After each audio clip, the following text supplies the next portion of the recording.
Assalamualaikum warahmatullahi wabarakatuh dan salam sejahtera bagi kita semua. Perkenalkan, nama saya Olivia Brigita Sarah, mahasiswa psikologi, Fakultas Psikologi Universitas Bosowa. Pada kesempatan ini, saya akan menjelaskan tentang ruang lingkup ilmu filsafat. Namun sebelum itu, saya akan menjelaskan pengertiannya terlebih dahulu. Filsafat adalah pemikiran dan kajian menyeluruh terhadap suatu pemikiran, kepercayaan, dan sikap yang sudah dijunjung tinggi kebenarannya melalui pencarian ulang dan analisis konsep dasar untuk menciptakan kebenaran, pertimbangan, dan kebijaksanaan yang lebih baik. Lalu kata ilmu sendiri itu berasal dari Arab yang berarti pengetahuan. Jadi filsafat ilmu itu apa sih? Nah, filsafat ilmu adalah cabang filsafat yang mempelajari dan menganalisis secara sistematis mengenai hakikat pengetahuan. Cabang filsafat ini tahu tentang kebenaran ilmu atau hakikat-hakikat ilmu. Selain pengertian tadi, ada juga nih pengertian filsafat menurut para ahli. Sebenarnya ada banyak ya, tapi saya hanya mengambil 3 ahli saja. Yang pertama yaitu Robert Ankerman. Menurut Robert, filsafat ilmu dalam satu sisi adalah suatu tinjauan kritis mengenai pendapat-pendapat ilmiah melalui perbandingan terhadap kriteria-kriteria yang dikembangkan dari pendapat-pendapat tertentu. Kedua yaitu Peter Krause. Menurut Peter, filsafat ilmu adalah salah satu bagian filsafat yang mencoba berupaya dan melakukan pencarian terhadap ilmu. Yang ketiga yaitu Lewis Whitebeck. Menurut Lewis, filsafat ilmu membahas dan mengevakuasi metode-metode pemikiran ilmiah serta upaya untuk mencoba menemukan ilmu dan pentingnya upaya ilmu secara keseluruhan. Selanjutnya yaitu latar belakang lahirnya filsafat. Dari mitos menuju logos, abad Yunani kuno dianggap sebagai titik tolak lahirnya filsafat. Pada saat itu, masyarakat Yunani memiliki kebebasan berpikir dan tidak terikat oleh doktrin masyarakat. Mereka mencari kebenaran melalui akar pikiran dan tidak lagi menggantungkan diri pada agama.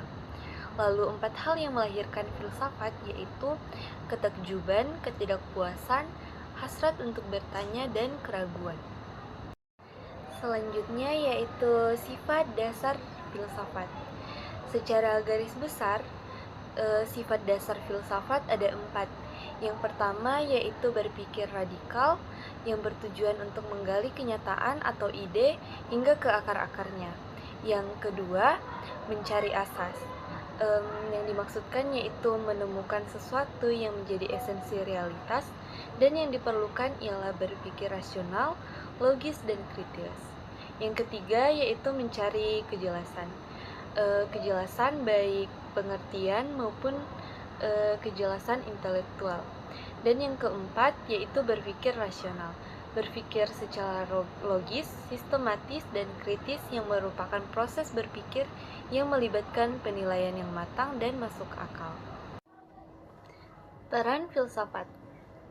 Peran filsafat yang pertama yaitu sebagai pendobrak.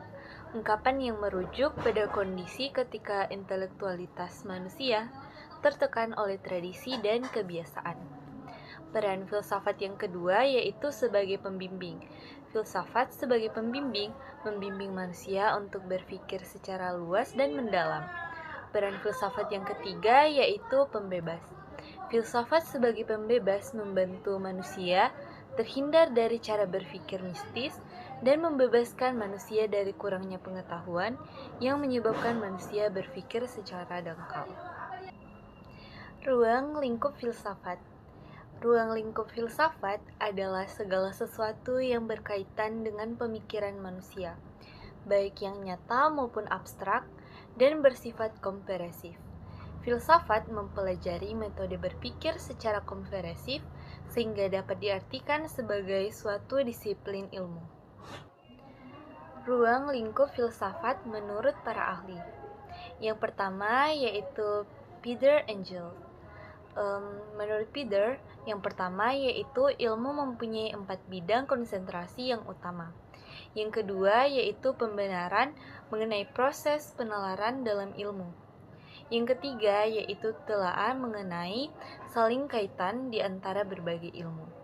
Yang keempat yaitu telaah mengenai akibat pengetahuan ilmu bagi hal-hal yang berkaitan dengan penerapan dan pemahaman manusia. Lalu menurut Cornelius Benjamin, yang pertama yaitu logika ilmu yang berlawanan dengan epistemologi ilmu.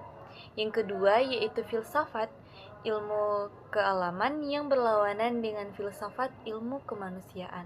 Yang ketiga, filsafat ilmu yang berlawanan dengan telaah masalah filsafati dari sesuatu ilmu khusus.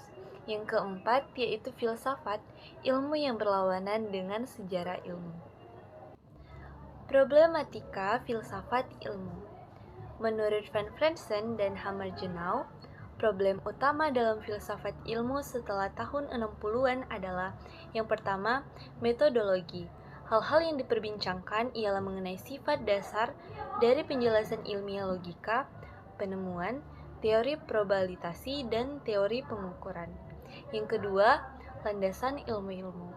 Ilmu-ilmu empiris hendaknya melakukan penelitian mengenai landasan dan mencapai suksesa seperti halnya landasan matematika. Yang ketiga, ontologi.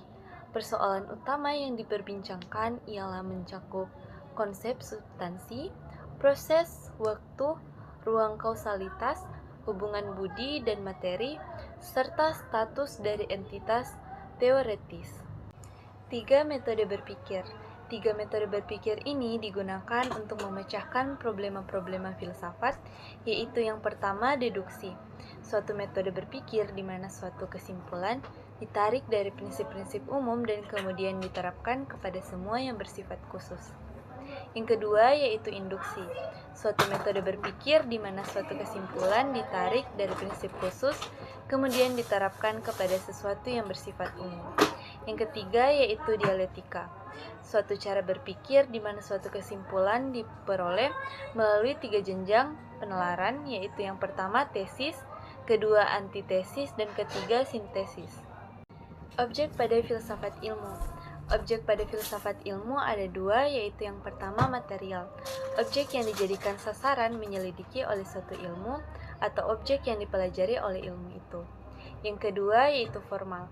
Cara pendekatan yang dipakai atas objek material yang sedemikian khas sehingga mencirikan atau mengkhususkan bidang kegiatan yang bersangkutan. Manfaat filsafat ilmu. Manfaat filsafat ilmu yang pertama yaitu mengembangkan ilmu teknologi dan perindustrian dalam batasan nilai ontologis. Melalui paradigma ontologis, diharapkan dapat mendorong pertumbuhan wawasan spiritual keilmuan yang mampu mengatasi bahaya sekularisme segala ilmu.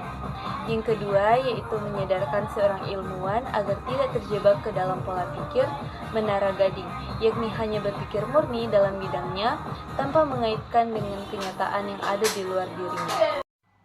3 aliran dalam filsafat ilmu. Yang pertama yaitu rasionalisme. Aliran ini menyatakan bahwa akal adalah dasar kepastian pengetahuan. Pengetahuan yang benar diperoleh dan diukur dengan akal manusia, memperoleh pengetahuan melalui kegiatan menangkap objek. Yang kedua yaitu empirisme. Kata ini berasal dari kata Yunani empirisko, artinya pengalaman. Menurut aliran ini, manusia memperoleh pengetahuan melalui pengalamannya. Yang ketiga, kritisme. Aliran ini dikenal dengan kritisme adalah filsafat yang memulai pelajarannya dengan menyelidiki batas-batas kemampuan rasio sebagai sumber pengetahuan manusia. Sekian pemaparan materi dari saya, kiranya kurang dan lebihnya mohon dimaafkan, dan jika ada salah kata, mohon dimaafkan juga karena saya manusia biasa yang tidak luput dari kata salah. Atas atensinya teman-teman, terima kasih dan sampai jumpa di diskusi berikutnya.